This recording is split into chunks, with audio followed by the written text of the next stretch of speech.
The Calgary Board of Education has rescinded termination notices for 317 temporary positions.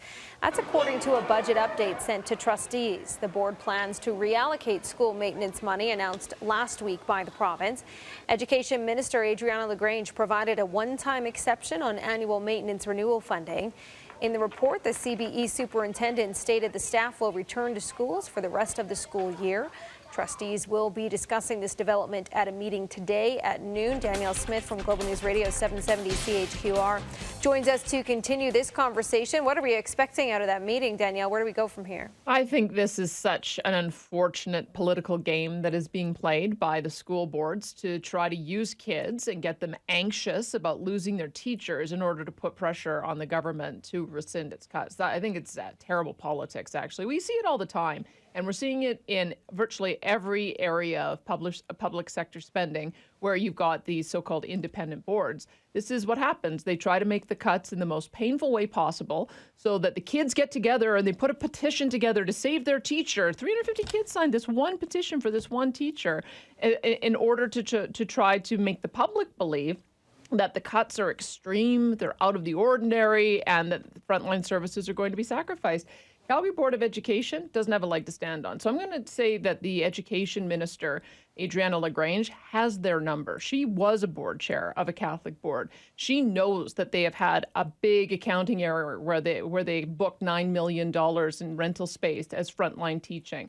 She knows that they signed a terrible lease agreement for their head office, which is going to cost them more than the entire cost of the building is worth. She knows that they have administrative efficiencies that they can find, and they've just chosen not to. So she wrote a column last month.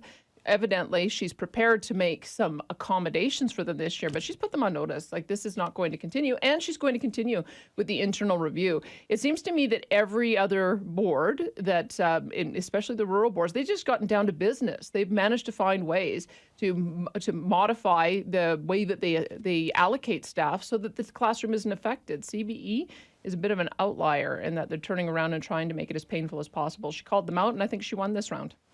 So when it comes to, nobody wants to see teacher positions cut and big class sizes and any of that, but I always wondered when budgets come out how quick the reaction is to say, well, everyone's going to lose their jobs instead of looking at the numbers. That's always been a question of mine. And the CBE, what's it going to say come next year? Well, I think that they're going to be working hand in glove with the education minister. I mean, let's remember, these boards sit at the pleasure of the minister.